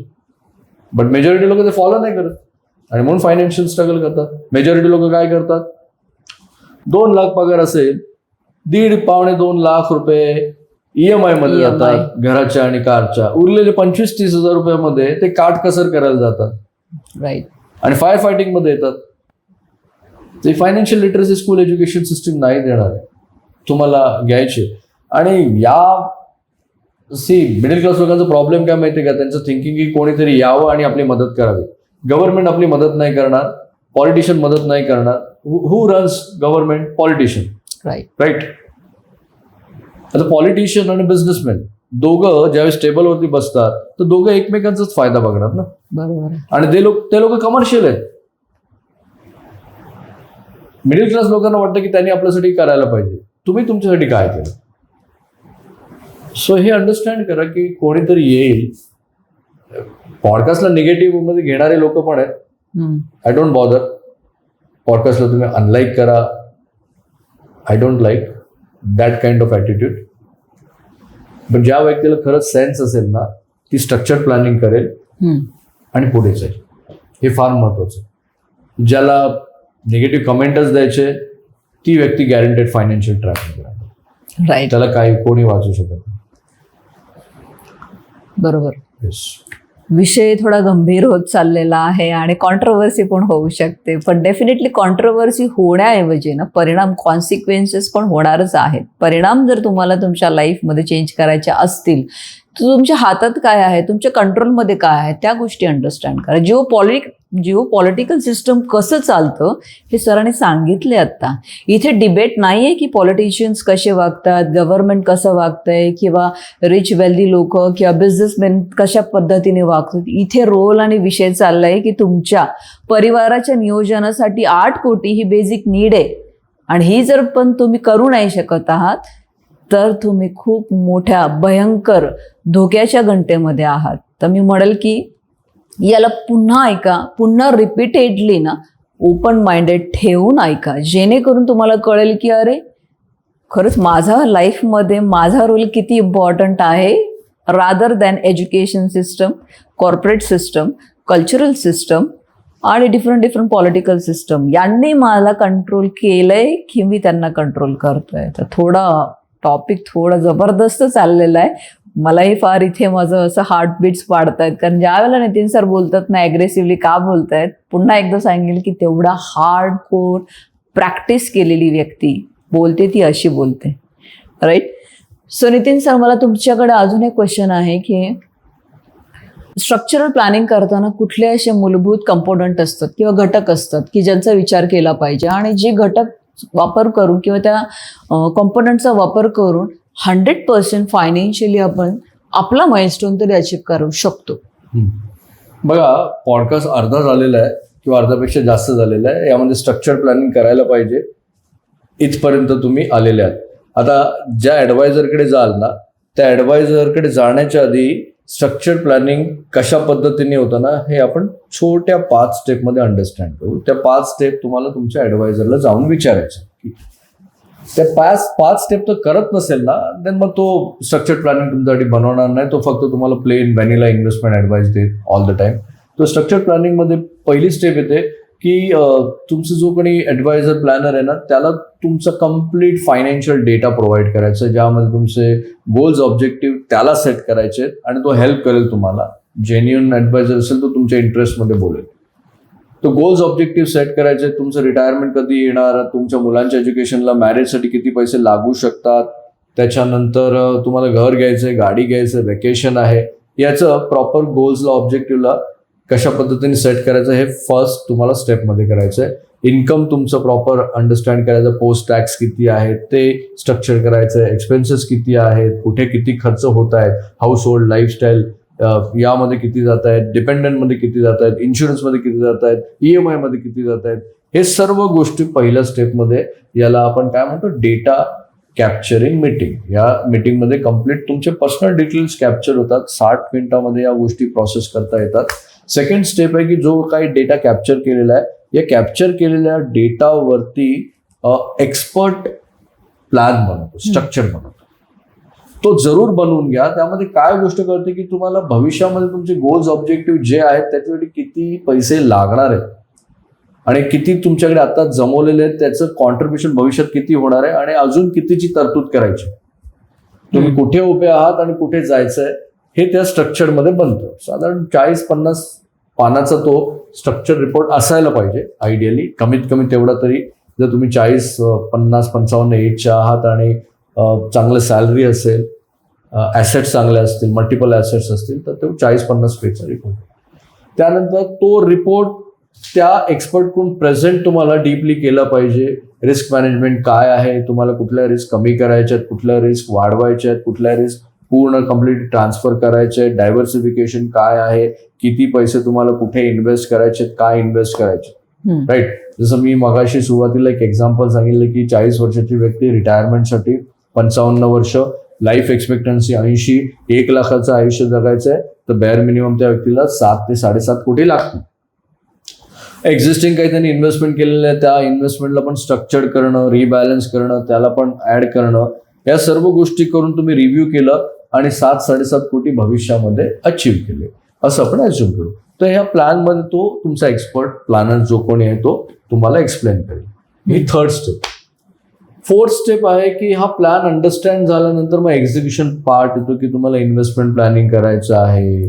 त्याच्यानंतर मग इन्व्हेस्टमेंट प्लॅनिंगसाठी कुठे इन्व्हेस्ट करायचं आहे, एनपीएस अकाउंट ओपन करणं किंवा म्युच्युअल फंड अकाउंट ओपन करणं, स्टॉक अकाउंट ओपन करणं, REIT इन्व्हेस्ट करायचं आहे. त्या सर्व गोष्टींचा एक्झिक्युशनचा पार्ट येतो की त्या प्लॅनमध्ये तुम्ही तुमच्या प्लॅनरनी काय तुम्हाला ऍक्शन्स दिलेत, पुढच्या 12 महिन्यामध्ये काय काय गोष्टी करायच्या, हे सगळं फोर्थ पार्टमध्ये एक्झिक्युशन पार्ट. 5वी आणि शेवटची स्टेप आहे की हे सगळं एक्झिक्युशन केल्यानंतर या प्लॅनला दर 6 महिन्यांनी म्हणा, 3 महिन्यांनी म्हणा, किती क्रिटिकल फायनान्शियल सिच्युएशन आहे त्या पद्धतीने 3-6 महिने वर्षातून एकदा तरी त्याला रिव्ह्यू करणं. रिव्ह्यू केल्याने काय होतं माहितीये का की तुम्हाला कळतं की दरवर्षी तुमचं नेटवर्क किती वाढलेलं आहे, तुमचे गोल्स किती पर्सेंटने अचीव्ह झाले. एक केस स्टडी सांगतो. 14 वर्षापूर्वी आम्ही एक स्ट्रक्चर प्लॅनिंग केलेलं. त्या स्ट्रक्चर प्लॅनिंगमध्ये त्या गृहस्थाला त्याच्या रिटायरमेंट अकाउंटसाठी 5 कोटीची गरज होती. मुलीच्या एज्युकेशनसाठी जवळपास 80 लाखाची गरज होती. मॅरेजसाठी जवळपास 60 लाखाची गरज होती. हे सगळं स्ट्रक्चर केलेलं. या व्यक्तीने रेग्युलर प्लॅनिंग केलं, रेग्युलर रिव्ह्यू केलं आणि सातत्याने 14 वर्ष ते पूर्णपणे प्लॅनिंगला फॉलो केलं. डायव्हर्सिफिकेशन प्रॉपर होतं. या गृहस्थाचं वयाच्या 51 वर्षी जो नेटवर्क झाला हा जवळपास 11 कोटीपर्यंत पोहोचला. Really nice. आणि वयाच्या या वर्षानंतर त्याचं इन्कम पण त्याचं जनरेट झालं त्या ऍसेट क्लासमधून. गमतीचा भाग असा आहे की पुढचे 30-35 वर्ष त्याचं इन्कम जवळपास 25 ते 30 कोटी त्या ऍसेटमधून येईल ऑलरेडी. 25-30 वर्षांनंतर नेक्स्ट जनरेशनला ती व्यक्ती 150 कोटीचं जवळपास लिगसी पण देऊन जाईल. एक सर्वसामान्य व्यक्तीमध्ये इतकं पोटेन्शियल आहे ना, का नाही? सर्वसामान्य व्यक्तीला काय तुम्ही एवढं कॉमन नका समजू. नाही, बट पहिल्यांदा असं ऐकण्यात आलं की structure planning through generational legacy 150 कोटीपर्यंत जाते एका कॉर्पोरेट एम्प्लॉयमेंटची पण. 17 वर्षामध्ये आमच्याकडे सर्वसामान्य व्यक्तींना 1200च्या आसपास सर्वसामान्य व्यक्ती फायनान्शियली फ्री झालेले आहेत. 190 व्यक्ती तर जवळपास 10 कोटीच्या पुढे नेटवर्क करून गेलेले आहेत. सर्वसामान्य नोकरी, एका पगारावरती उत्पन्न असलेली व्यक्ती हे करू शकते जर त्याकडे स्ट्रक्चर्ड असेल तर. पण स्ट्रक्चर्ड नसेल तर एका पगारावरची व्यक्ती लाईफमध्ये फायनान्शियल ट्रॅपमध्ये पण येऊ शकते. तर कंपोनंट हे 5 कंपोनंट आहे. तुम्ही तुमच्या फायनान्शियल प्लॅनरकडे जा, ॲडवायझरकडे जा. जो ॲडवायझर तुम्हाला याच्यामध्ये हेल्प करेल, जेन्युइन आहे, तुमच्या इंटरेस्टमध्ये तो काम करतो, जो म्हणेल की हे फार कॉम्प्लेक्स आहे, हे आम्ही करत नाही आणि हे करण्याचा प्रयत्न तुम्ही पण करू नका, मी रिक्वेस्ट करेन की ती व्यक्ती तुम्हाला फायनान्शियल ट्रॅपमध्ये आणण्याचा सल्ला देते. राईट. तुम्हाला बरेचसे चांगले असे सरांनी सोर्सेस दिलेत की ज्या सोर्सेसला तुम्ही म्हणजे त्यांच्याकडे जा असं माझं म्हणणं नाहीये. पण त्या 5 स्टेप जे सरांनी सांगितलेत ना ते तुमचे जे एक्सपर्ट आहेत सो कॉल्ड जा आणि चेक करा की तिथे फॉलो करतायत का. आणि नसेल करत ना तर काहीतरी मिस्टेक आहे, कुठेतरी काहीतरी मिसिंग डॉट्स आहे. आणि हे मिसिंग डॉट तुम्हाला फ्रीडमपर्यंत पोहोचवण्यासाठी नाही पोहोचवणार, काहीतरी ते मिस्टेक करतील. तर डेफिनेटली या सगळ्या गोष्टी अवेअरनेसचाच पार्ट आहे. आणि हा तर नितीन सरांचा वारंवार गेले 17 वर्ष मी त्यांना अंडरस्टँड करते की ते अवेअरनेसवर फार फोकस करतात. तर नितीन सर, तुमच्याकडून मी बऱ्याच वेळेला ना रिस्क मॅनेजमेंट हा शब्द ऐकलाय किंवा रिस्क मॅनेजमेंट करणं फार गरजेचं आहे. तर रिस्क मॅनेजमेंटचा रोल कशा पद्धतीने असतो आर्थिक नियोजन करताना, किंवा एखाद्या फायनान्शियल शॉक पासून फॅमिलीला कशा पद्धतीने आपण वाचवू शकतो जर प्रॉपर रिस्क मॅनेजमेंट केलं तर? रिस्क मॅनेजमेंट विषयी बोलताना मी पहिला सुरुवात का केली माहिती की आज भारताचा पर कॅपिटा इन्कम जर पाहिला तर 2800 अमेरिकन डॉलर आहे. आणि जर अमेरिकेचे आपण पर कॅपिटा इन्कम बघितला तर जवळपास 99,000 अमेरिकन डॉलर आहे. ठीक आहे. डिफरन्स एवढा मोठा डिफरन्स आहे. खूप मोठा ह्यूज डिफरन्स. ठीक आहे. हा डिफरन्स असण्याचं एकमेव कारण अमेरिकन लोकांना चांगलं रिस्क मॅनेजमेंट येतं, कारण त्यांच्या कल्चरमध्येच या गोष्टी शिकवलेल्या आहेत. रिस्क मॅनेजमेंट हा डिफरन्स कमी भारतामध्ये असल्या कारणाने भारतामध्ये रिस्क मॅनेजमेंट हा टॉपिकच नाही. त्यामुळे गरीब व्यक्ती काय करते माहितीये का, आयुष्यात कधी रिस्क नाही घेत, आणि घेतली तर एकच फुल्लिश रिस्क घेते. हो. आणि ज्याच्यामध्ये कायमची होल फॅमिली डिस्ट्रॉय होते. मिडल क्लास लोकांना फार लिमिटेड रिस्क घेतात, पण वेल्दी लोक जे असतात ना, हे ऑलवेज कॅल्क्युलेटिव्ह रिस्क घेतात. आणि ऑलवेज कॅल्क्युलेटिव्ह रिस्क घेणारी व्यक्ती आहे ना, फायनान्शियल सक्सेसफुल होते. लिमिटेड रिस्क घेणारी व्यक्ती ना कधी कधी थांबते, समटाईम घेते, म्हणजे म्हणतो ना की ऑकेजनली रिस्क घेते. आणि ती पण ऑकेजनली का घेते की मॅक्झिमम लोक घेतात म्हणून ते पण घेतात. तो हे जे कॉन्सेप्ट आहेत ना, हे तुम्हाला अंडरस्टँड करायचं आहे की रिस्क मॅनेजमेंट म्हणजे की तुमची जी रिस्क आहे भविष्यामध्ये कुठे कमी करायची आहे, कुठे वाढवायची आहे, आणि कोणती रिस्क ट्रान्सफर करायची, या 3 गोष्टी अंडरस्टँड करायची. आता इन्व्हेस्टमेंटच्या बाबतीमध्ये जर म्हणालो रिस्क मॅनेजमेंट, तर बरेचसे लोक काय करतात की एकाच टाईपच्या ऍसेट क्लासमध्ये त्यांचा कष्टाने कमवलेला पैसा इन्व्हेस्ट करतात. याला म्हणतात concentration risk. Okay. Concentration risk म्हणजे की एकाच ठिकाणी तुमचा पैसा फोकस करून इन्व्हेस्ट केला. तर सध्या आता बरेचसे लोक क्वेश्चन्स विचारताना हे अंडरस्टँड होतं की त्यांचं रिस्क मॅनेजमेंट फार वीक आहे. या पॉडकास्टमध्ये काही जण कमेंटवरती येतील की पैसे आता कुठे इन्व्हेस्ट करू, गोल्डमध्ये आता करू का, फायनान्शियल मार्केटमध्ये आता करू का. दॅट मीन्स हे रिस्क मॅनेजमेंट फार वीक आहे ना. ट्रेंड फॉलो होतो. रिस्क मॅनेजमेंट नाही कळत लोकांना. तो रिस्क मॅनेजमेंट जर तुम्हाला प्रॉपर वे मध्ये करायचं आहे तर ही गोष्ट अंडरस्टँड करा की तुमच्याकडे 5 इन्व्हेस्टमेंट टाईप आहे. कॅश बेस्ड इन्व्हेस्टमेंट आहे, फिक्स्ड इन्कम ज्याला डेट ऍसेट क्लास म्हणून, equity, real estate and gold. कुठल्या ऍसेट क्लासमध्ये किती पैसे तुम्हाला डायव्हर्ट करायचं डिपेंड करतं की तुमचे गोल्स काय आणि ऑब्जेक्टिव्ह काय. भविष्यामध्ये तुम्हाला रिटायर व्हायचंय, रिटायरमेंटसाठी तुम्हाला दर महिन्याला 50,000 रुपये इन्व्हेस्ट करायचे आहेत वेगवेगळ्या ऍसेट क्लासमध्ये, तर तुम्हाला त्यामध्ये स्टॉकमध्ये किती रिस्क घ्यायची, रिअल इस्टेटमध्ये किती रिस्क घ्यायचे, हे प्रमाण आधी तुम्हाला माहिती पाहिजे. ते एकदा माहीत पडलं ना की तुम्ही रिस्क मिनिमाइज करता. रिस्क मिनिमाइज केल्यावरती काय होतं माहिती की तुमची वेल्थ ना फास्ट ग्रो होते. I am repeating this. Risk minimize केल्यानंतर वेल्थ फास्ट ग्रो होते. बट लोकांचा भ्रम तर डिफरंट आहे. They always take high risk. हो, हाय रिस्क ब्लाइंड असते ना ती. लोकांना रिस्क मॅनेजमेंट कळतच नाही ना. लोकांना असं वाटतं की दोन्ही पाय एक्सेलेटरवरती ठेवल्यावरती स्पीडमध्ये आपण जाणार. सम एक्सटेंट बरोबर आहे, रस्ता रिकामा आहे तुम्ही स्पीडमध्ये जाणार, सगळ्यांपेक्षा जास्त स्पीड तुमचं असेल. पण अचानक कुठला टर्न आला किंवा अचानक कुठली गाडी आलं, अचानक कोणी रस्ता क्रॉस करत असेल तर ऍक्सिडेंट गॅरंटेड आहे. 100%. बरेचसे लोक इन्व्हेस्टमेंटमध्ये करतात. मग आज आम्ही बघतो की स्टॉक मार्केटमध्ये त्यांचा 90% पैसा आहे. म्युच्युअल फंडमध्ये पण एकाच टाईपच्या स्मॉल कॅप मिड कॅपमध्ये त्यांचा बराच 70-80% पैसा आहे. बरेचसे डॉक्टर्स आम्ही बघतो, ॲडव्होकेट बघतो, इंटिरियर डिझायनर आहेत, सॉफ्टवेअर इंजिनियर आहेत, त्यांचा पैसा रिअल इस्टेटमध्ये जास्त आहे. दॅट मीन्स रिस्क मॅनेजमेंट कळत नाही. रिस्क मॅनेजमेंटचा फार इम्पॉर्टंट पार्ट आहे. तुम्ही तुमची रिस्क डिवाइड केल्यावरती, आमच्याकडे जे मिलेनियर लोक आहेत ना, 30-40% त्यांचं फिक्स्ड इन्कम मध्ये, 25-30% त्यांचं रिअल इस्टेटमध्ये, 10% त्यांचं गोल्डमध्ये, रेस्ट त्यांनी मॅनेज फंडमध्ये किंवा डायरेक्ट स्टॉक्समध्ये पोर्टफोलिओ बनवलेला आहे. आणि एव्हरी इयर ते रिव्ह्यू करतात तर त्यांचं नेटवर्क 15%, 20% वाढतच चाललेलं आहे.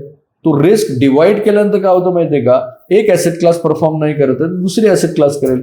स्टॉक मार्केट परफॉर्मन्स नाही करत तर तुमचं फिक्स्ड इन्कम मध्ये गव्हर्नमेंट एड वाले बॉन्ड्स परफॉर्म करतील, कॉर्पोरेट बॉन्ड परफॉर्म करतील.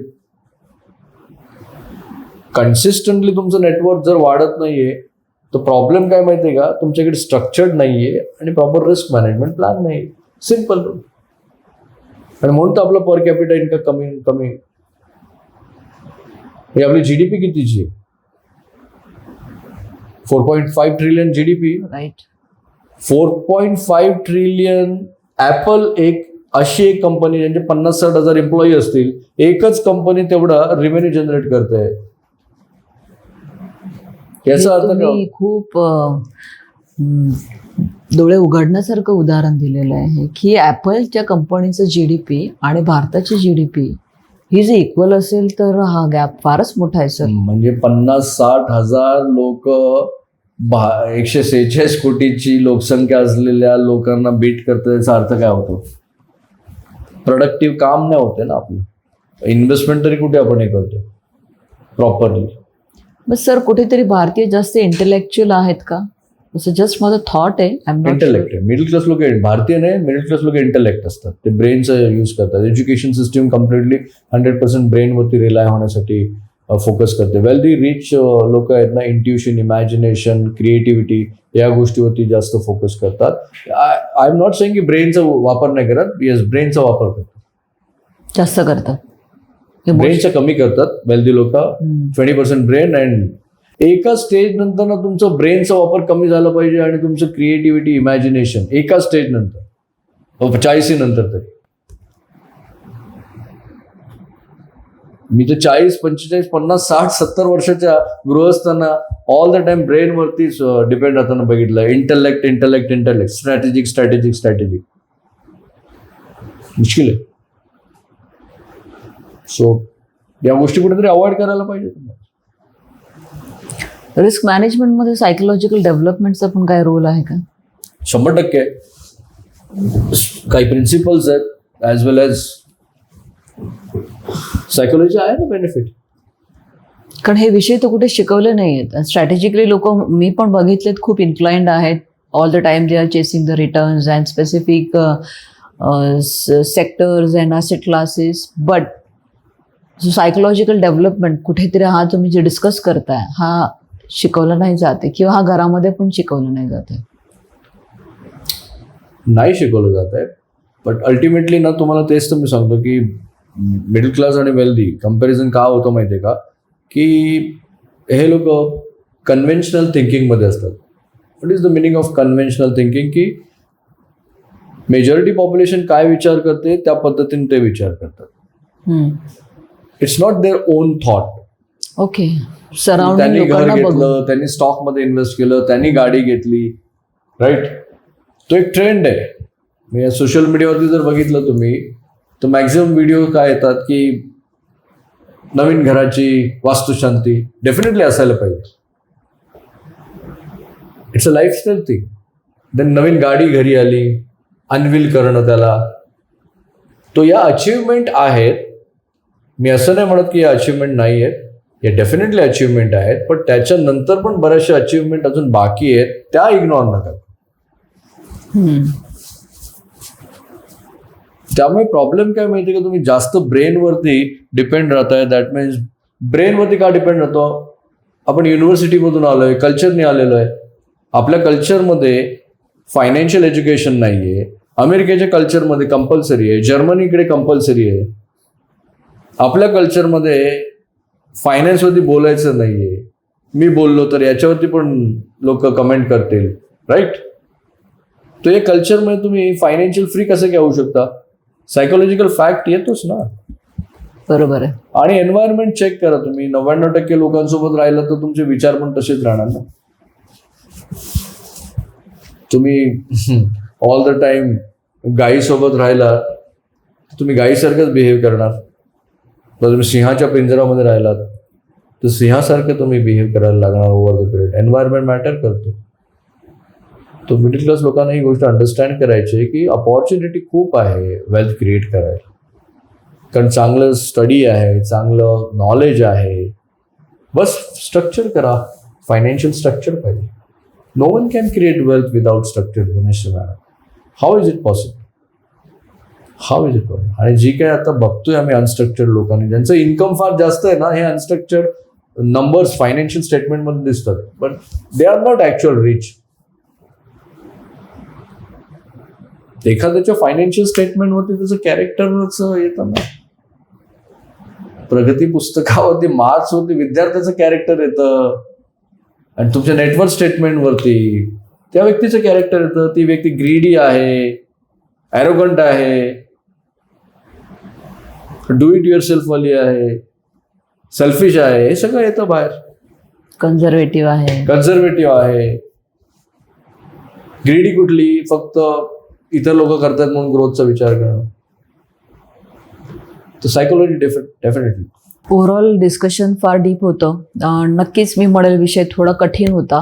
का कठीण होता? कारण याआधी आपल्या लाईफमध्ये कधीच फायनान्शियल लिटरसी प्रोग्राम केली नव्हती. त्यामुळे ह्या जे काही सर शब्द वापरत आहेत किंवा it's regular words, but definitely हे तुम्हाला कठीण वाटले तरी पण तुम्हाला हे शिकावेच लागतील. तुम्ही कुठल्याही अभ्यासक्रममधून गेले असाल, बिझनेस करत असाल आणि जरी तुमचं शिक्षण कमी असेल तरी पण तुम्हाला फायनान्शियल भाषा ही शिकणं फार गरजेचं असणार आहे.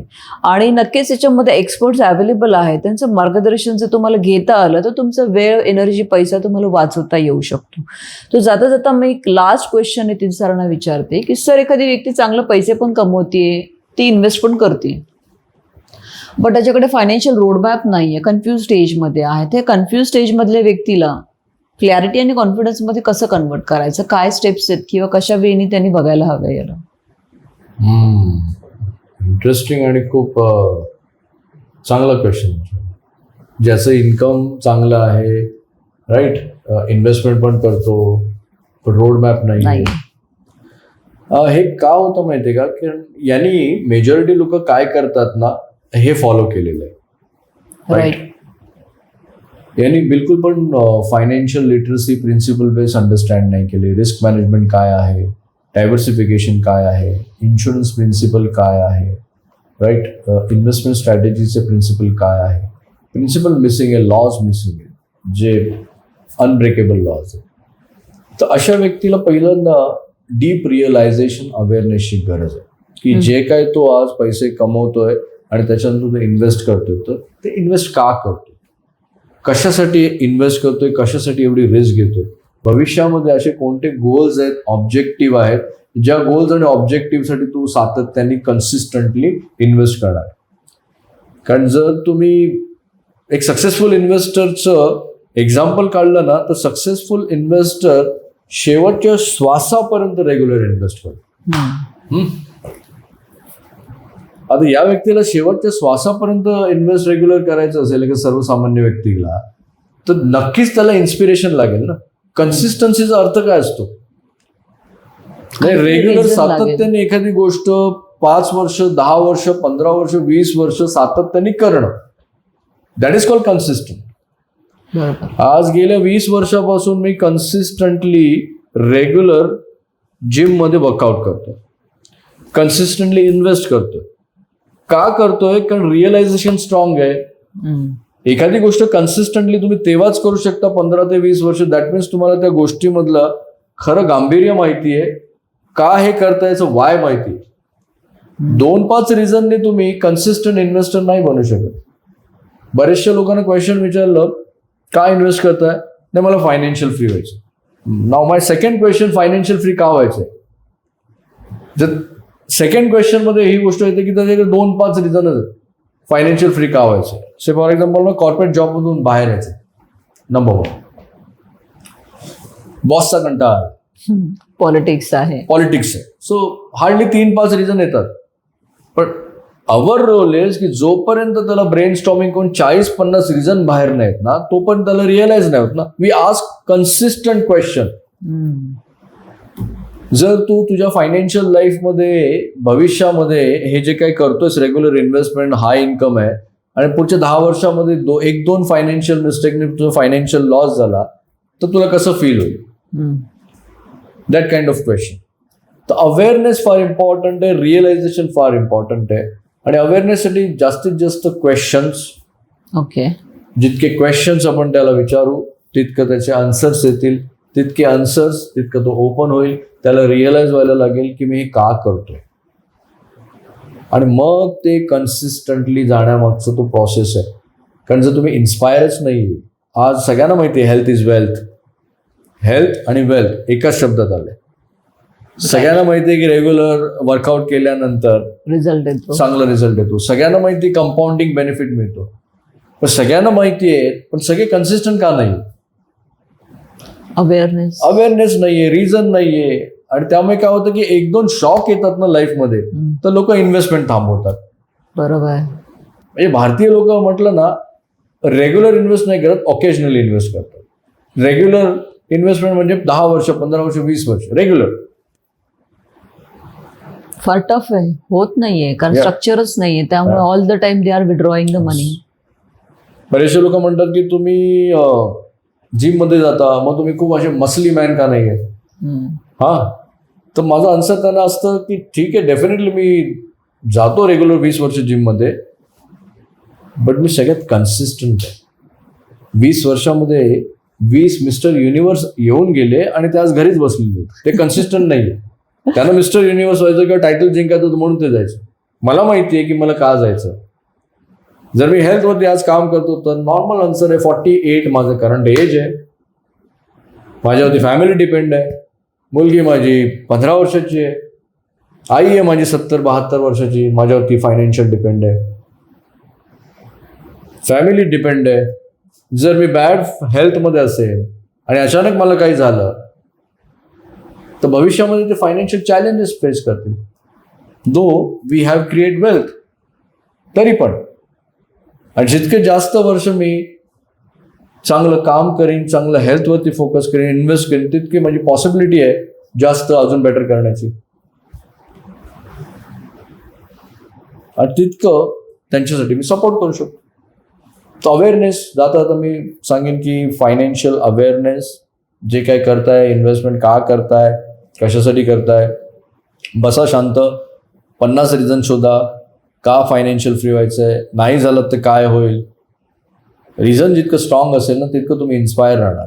बरेचसे लोक फायनान्शियल लाईफमध्ये आता सोशल मीडियावरती खूप सारं प्रमोशन होतात, मोटिवेटेड पण इन्स्पायर नाही. राईट. इन्स्पायर नाही. हेल्थ आणि वेल्थसाठी इन्स्पायर नाही. इन्स्पायर असलेली व्यक्तीच वेल्थ क्रिएट करू शकते. मोटिवेट असलेली व्यक्ती सकाळी जिम जॉईन करेल आणि 1-2 दिवसांनी इंजर्ड होईल, घराच्या बाहेर जाईल. असंही आता डिसेंबर महिना जवळ आलेला आहे आणि अशाच वेळेला लोकांचे नवीन नवीन संकल्प क्रिएट होतात हेल्थ आणि वेल्थ विषयी, किंवा अजून बरेच काही क्रिएट होतात. बट ते संकल्प जे असतात ना ते फार काही काळ टिकत नाहीत, कारण तुम्ही मोटिवेटेड आहात, you are not it inspired. इन्स्पिरेशनसाठी खूप सारी कारणं लागतील. ती कारणं प्रेझेंटमधली पण असतील आणि फ्युचरमधली पण असतील. बट इवन लास्ट पॉडकास्टमध्ये पण 12 कोटीचं रहस्य कशा पद्धतीने 15 वर्षामध्ये अचीव्ह केलेल्या काही केस स्टडीज नितीन सरांनी सांगितलेल्या आहेत. कॅश फ्लो मॅनेजमेंट म्हणजे काय, गोल्स कसे आयडेंटिफाय करायचे, त्याला ऑब्जेक्टमध्ये कसं कन्वर्ट करायचं. अगेन तुमच्या फायनान्शियल लाईफमध्ये तुमचे जे स्ट्रक्चर प्लॅनिंग करण्यासाठी जे स्टेप्स आहेत त्याही सरांनी खूप उत्तमरित्या सांगितल्यात. ॲसेट क्लासेस कशा पद्धतीने असतात आणि तुम्ही कशा ॲसेट क्लासेसमध्ये डायव्हर्सिफिकेशन कसं करायला हवं हेही त्या पॉडकास्टमध्ये नितीन सरांनी सांगितलंय. आजच्या पॉडकास्टमध्ये तर नितीन सरांनी जबरदस्त परफॉर्म केलंय. It is kind of mind blowing, कारण त्यांनी असे काही सत्य रिव्हील केलेत की जे कुठल्याही पॉडकास्टरने त्यांच्याकडून काढले पण नाही आहेत आणि त्यांनी किंवा कुठल्या इन्फ्लुएन्सरने शेअर पण केलेले नाही आहेत. तो नितीन सर जाता जाता सांगेल, तुमच्याशी जर समजा कोणाला कनेक्ट होण्याची इच्छा असेल तर त्यांना काही मार्ग आहेत का? बघा, कनेक्ट व्हायचं असेल तर आमची एक्सपर्टची टीम आहे. डिस्क्रिप्शनमध्ये पाहिजे तर तुम्हाला एक डिस्कवरी कॉल त्यांच्यासोबत करायचा आहे.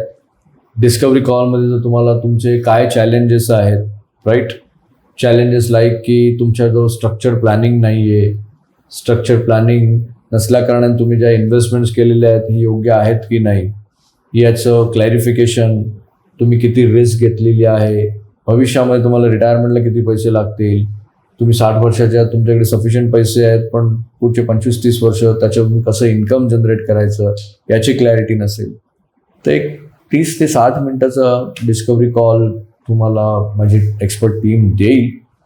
डिस्क्रिप्शनमध्ये नंबर्स आहेत. मेक शुअर त्यांच्या काही प्रोसेस आहेत त्यामध्ये तुम्हाला त्यांना हेल्प करायचं आहे, सो दॅट बेटर वेमध्ये जितकी तुमची क्लॅरिटी त्यांना द्याल तितकी ते तुमच्यासाठी चांगल्या क्लॅरिटी घेऊन तुमचे चॅलेंजेस आयडेंटिफाय करण्यासाठी मदत करतील आणि देन सॉल्युशन पण त्या पद्धतीने तुम्हाला मिळेल. तर कनेक्ट होता येईल आमच्या टीमसोबत आणि देन भविष्यामध्ये तुम्हाला प्रोफेशनली जर जायचं असेल तर त्यासाठी पण टीम हेल्प करेल. खूप छान. नितीन सरांनी एक खूप महत्त्वाचं स्टेटमेंट दिलंय की तुम्ही जर त्यांना तुम्ही इतके सिरियस का आहात असं जर बोलत असाल तर त्यांच्याकडून तुम्हाला एक स्टेटमेंट आली होती की तुम्ही इतके कॅज्युअल का आहात. तर don't be casual in your finance. It's not finance, it's your life. Me Nitin sir पुन्हा एकदा तुमचं खूप मनापासून स्वागत करते की तुम्ही या पद्धतीने आज ऑडियन्सला तुमचा इतक्या वर्षांचा अनुभव साध्या आणि सोप्या पद्धतीमध्ये सांगण्याचा प्रयत्न केला. तर मी खरंच थँक्यू, धन्यवाद तुम्ही आल्याबद्दल. Thank you so much. तुम्ही इतके चांगले क्वेश्चन्स विचारलात, कारण जितके क्वेश्चन्स चांगले तितके आन्सर्स चांगले येण्याचे चान्सेस असतात. आणि म्हणून म्हणतो क्वेश्चन्सने तुमचं लाईफ चेंज होतं. या क्वेश्चन्समध्ये एखाद्याचं लाईफ जरी चेंज झालं तर डेफिनेटली खूप पुण्याचं काम केलं आहे. नक्कीच आपण नेक्स्ट अजून अशाच काही स्ट्रक्चर प्लॅनिंगवरती, प्रिन्सिपल बेस्ड प्लॅनिंगवरती डिस्कशन करत राहू, जेणेकरून फ्युचरमध्ये अवेअरनेस मॅक्सिमम लोकांपर्यंत पोहोचेल. Thank you sir. Thank you sir. So भेटूया आपण लवकरच पुढच्या पॉडकास्टमध्ये, ज्याच्यामध्ये आपण याहीपेक्षा अजून डिटेलमध्ये काही नितीन सरांकडून त्यांचा अनुभव आपल्याला शेअर करण्यासाठी आमंत्रित करू. अगेन जे काही लास्ट पॉडकास्ट झाले त्याला पण गो थ्रू करा, कारण पुढचे व्हर्जन थोडे अजून अवघड असतील. तर तुमचा बेस आधी क्लिअर करून घ्या. बेसिक जर क्लिअर असेल तर ते काय बोलतायत नाही तुम्हाला कळेल. आणि बी ओपन माइंडेड. आणि मी पुन्हा एकदा तुम्हा सर्वांचं अभिनंदन करेल किंवा मी तुम्हा सर्वांचं मी थँकफुल असेल की तुम्ही एवढा पेशन्सफुल हा पूर्ण पॉडकास्ट बघितला. याचं इंटेन्शन हेच होतं की तुमच्या फायनान्शियल लाईफमध्ये तुमचं बिहेवियर कसं असायला हवं. Okay, thank you very much. धन्यवाद.